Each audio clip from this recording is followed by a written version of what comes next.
Hi guys, welcome back to my channel. Today I'm going to be starting a new series that I want to do, and basically it's going to be a beginning watercolor tutorial series. I have been doing watercolor since I was very young. My mother is a watercolorist, so she taught me. I actually hated watercolor for a really long time. I struggled with it a lot. It wasn't a medium that I felt was easy. It wasn't a medium that I felt like I was particularly talented at, and I kind of had to do a lot of self-learning, I guess, and I actually went from hating the medium to loving the medium, and it is actually my favorite medium now that I work in. And there's a lot of stuff I had to learn, both on technique side and on mindset side, and so I'm going to be talking a lot about both of those things because I hear so many people say, oh, watercolor is so pretty, I just can't learn it, it's just so hard, and watercolor is hard, but it's a lot easier than people think that it is. They just need to know more about it. This is going to be part one, where I'm going to be talking about your basic materials, helping you choose good quality but also cost affordable materials to work with, and teaching you a little bit about the composition of like watercolor paints and paper and brushes and all of that. So I'm really excited to get started on this series. I hope that you all enjoy it. Please let me know if you have any feedback or if there's anything else that you would want to see in this series, because as I said, I'm just starting it. And without any further ado, I'm going to get to the materials.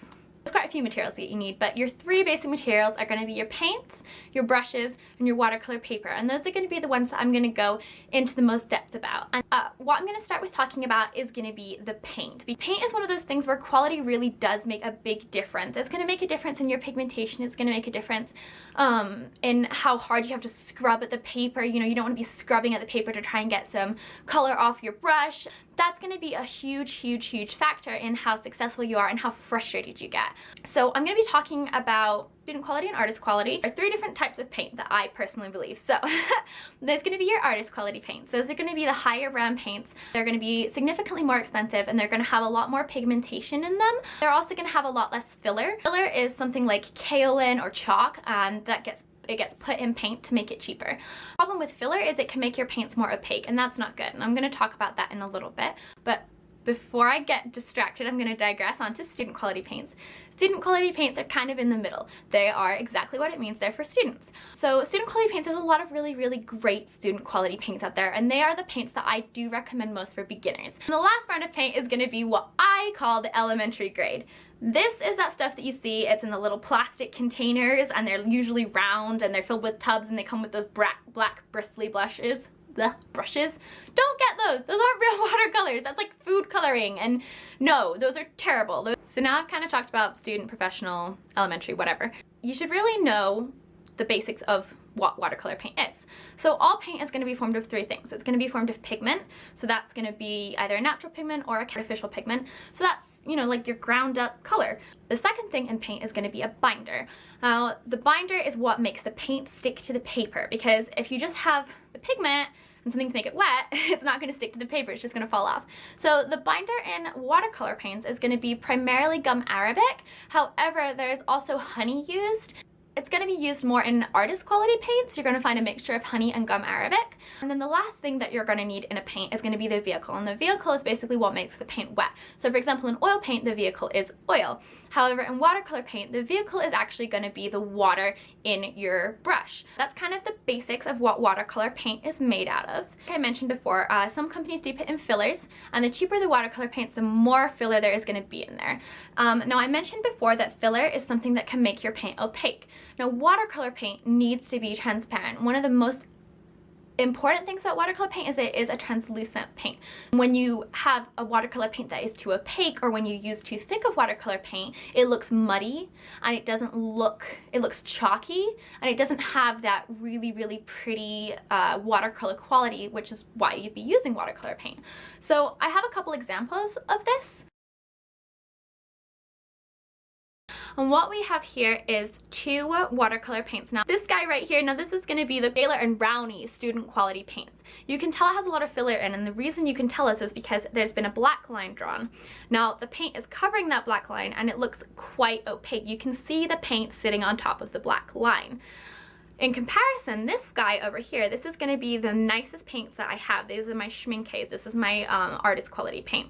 You can see that that green is nice and translucent. The black shines through and the pigment isn't sitting on top of the black line. The next thing I want to talk about is tube paint versus pan paint. I am personally a huge fan of pan paint, and I'm going to tell you the reasons why.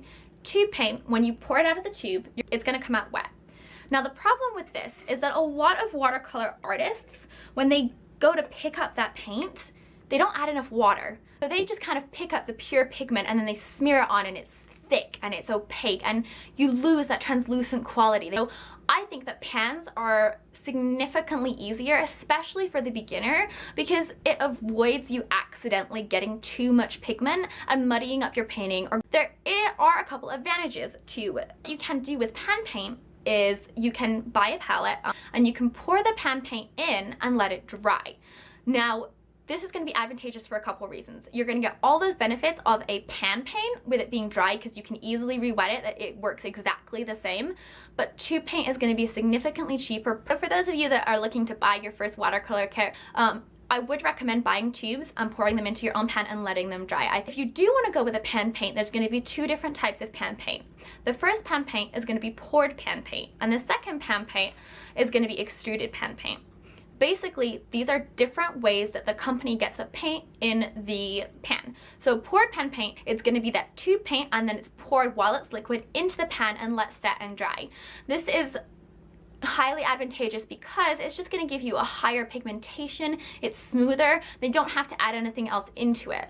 When pan paint is extruded, it's basically made into a paste, and then that paste is cut into little squares, and those squares are placed in the pan. Now, unfortunately, they do have to add something to make this a paste, and so that's gonna kind of diminish the quality of the paint, diminish the pigmentation. If you're looking for cheaper paint, extruded pan paint tends to be a little bit cheaper. When you're buying your paint, really what you want to try and get, especially if you're a beginner, is a good balance between quality and cost, because artist quality paints can be really expensive. There's a lot of really great student paints out there.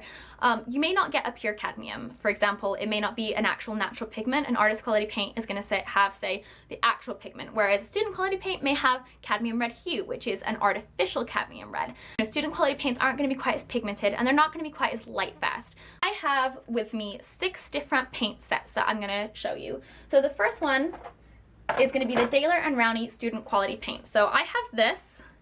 It's a weird little tube, and it's like this, folds like this.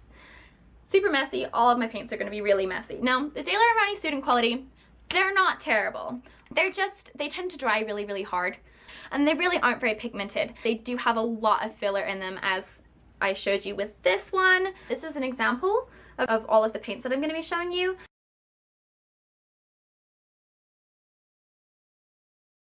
And this is going to be the Daler and Rowney student quality. This is all a yellow ochre. They do work, but you can get much better student quality paint. So I would not recommend the Daler and Rowney student quality. However, for student quality, there are 2 that I would recommend. The first is going to be the Winsor and Newton Cotman paints. These are going to be probably the most common paints that you're going to be able to find. Now, this is in a Van Gogh case, but this is actually the Cotman paints. I tend to like take my pans out and move them around, so I just liked this case better. So these are the Cotman paints, and they are quite good. They're decently pigmented, decently translucent. They're going to be a good mid-range paint. The next option that I'm going to recommend, and this would be the one that I recommend the most, is actually the Van Gogh paints. I don't have any with me right now because they're at home with my mother. Van Gogh is going to be really cheap. They're really affordable. They come in pans and tubes, and they are fantastic paints. They're really great paints, and I would highly recommend them for beginners. The other paints that I'm going to talk about are the Yarka White Night St. Petersburg paints. Now, these paints are not going to be easy to find commercially. Are going to have to order them online, say Amazon, eBay, whatever. However, they are fantastic paints. I personally consider these similar to artist quality paints. They are poured student quality paints. So these are poured paints, student quality, and they're going to be full pans. Most paints, and every single one that I'm going to be showing you other than these, are half pans. So you're going to get so many more paints. They're a lot more cost effective. They are going to cost a little bit more than the Van Gogh or the Winsor & Newton, and they are going to be a little harder to find. But if you really enjoy watercolor painting and you're looking to make a bit of an upgrade for not as much money as maybe a Schminke or a May St. Petersburg are going to be great. These are really, really great paints. When I'm talking about artist quality paints, I have 3. The first one, I kind of am going to compare it to Sephora. It's not your Maybelline, but it's not your Dior. And that's going to be the Daler and Rowney artist quality paints. Now, I did mention that I don't like this Daler and Rowney student quality paints. However, the Daler and Rowney artist quality paints are awesome. They are extruded pan paints. They're going to look like this. I've used this kit to death. And I love it. I really do. They're going to be on the low end of artist quality paints, so they're going to be a little bit more affordable, and they're good paints. I do recommend them. Probably I would choose the St. Petersburg over the Daler and Rowney, but they are really, really great. I consider them more on the high end of student quality. I don't really feel like they're comparable with artist quality, but they are technically artist quality paints. So now the 2 higher end paints that I have, I'm going to talk about. The first is not a brand that you're going to be able to get over in America. If you're, for some reason, watching this in Italy, awesome. Go to Zecchi's in Florence. It's the best. But the reason I'm going to be showing you these is because they're a really great example of a poured paint, and they also have honey in them. So, first of all, this is the Winsor & Newton set. These are not Winsor & Newton paints inside, but this is their travel kit. I love this kit. 2 pieces. The lid pops off. It opens up. Comes out with these little palettes. Look how great this is. You've got your paints here, you've got palette, palette, palette. This is also a water bottle. This is a brush, and you've got a little room for some paper right there, or a little sponge or whatever. This is the best traveling kit ever. Oh, and then this, it hooks on the side, and it holds your water. What? So I got this kit for Christmas, but I wanted to replace the paints in it. So the paints that I replaced it in are from Zecchi. Now, Zecchi is going to be an Italian artist store. It's in Florence, and I got it when I was studying in Italy. Now, these paints, I think they're either poured paints that have contracted or they're extruded. I honestly don't remember, but I do know that they are made with honey. So this is going to be the violet that I have, and I bought these individually by pans. Now, these are great paints because they get like so much pigmentation immediately. So if you're able to find an artist store that makes their own paints and it says they have honey in them and gum arabic, like, but they're made with honey, go for those paints. They're awesome. Like, honestly, the pigmentation is going to be so good. So if you want artist quality and you want good artist quality and you know about watercolor and you don't even know why you're watching this and you're like, I know all of this stuff, please shut up. There are 2 brands that I highly recommend. They're going to be May and Schminke. Now, I personally like Schminke better than May. My mother, who's been watercoloring for longer than me, she likes May more than Schminke. Now, the reasons that we like them is purely just personal. My mom, she likes painting with really bright colors, and May colors are very pigmented and vibrant and bright. Schminke's colors are still super pigmented, but I found that May colors were over pigmented for me, and I prefer to work in lots of thin glazes and layers and really build up a unique and natural color. So for me, they were just so pigmented that it didn't work with my technique very well. And I prefer colors that look more natural and more realistic. Now, these are just as pigmented as May paints. The colors are just not as bright. So these are going to be the Schminke paints. These are expensive paints. They are very expensive. I got this for my graduation present. People got laptops, I got paints. And this is a metal kit, and I love it. It's beautiful. It's messy like all of my paints, but these are beautiful, beautiful paints. Their pigmentation is amazing. Their translucency is gorgeous. They're just fantastic paints. If you like watercolor paints, you want a paint that is translucent, that is gonna have such a great quality to it. It's gonna granulate well. It's gonna do all of that. Get the Schminke paints. I cannot recommend them highly enough. So that's everything you need to know about paint. I hope that that helped you maybe make some decisions on some paints that you'd like to get. Hi guys, thanks so much for watching. I just wanted to let you know I decided to split the materials video into 3 parts, paints, paper, and brushes, just because it was getting really, really long. I talk a lot, so it just seems like a better idea to do it in 3 different videos that are going to be shorter, and people can pick and choose what they want to watch, like if they don't want to know about paper, they can just watch the part about paints. Also, sorry about all of the cuts and weird editing. I say a lot. Turns out it's really bad. So I'm sorry about that. Thanks so much for watching. Don't forget to like and subscribe if you enjoyed this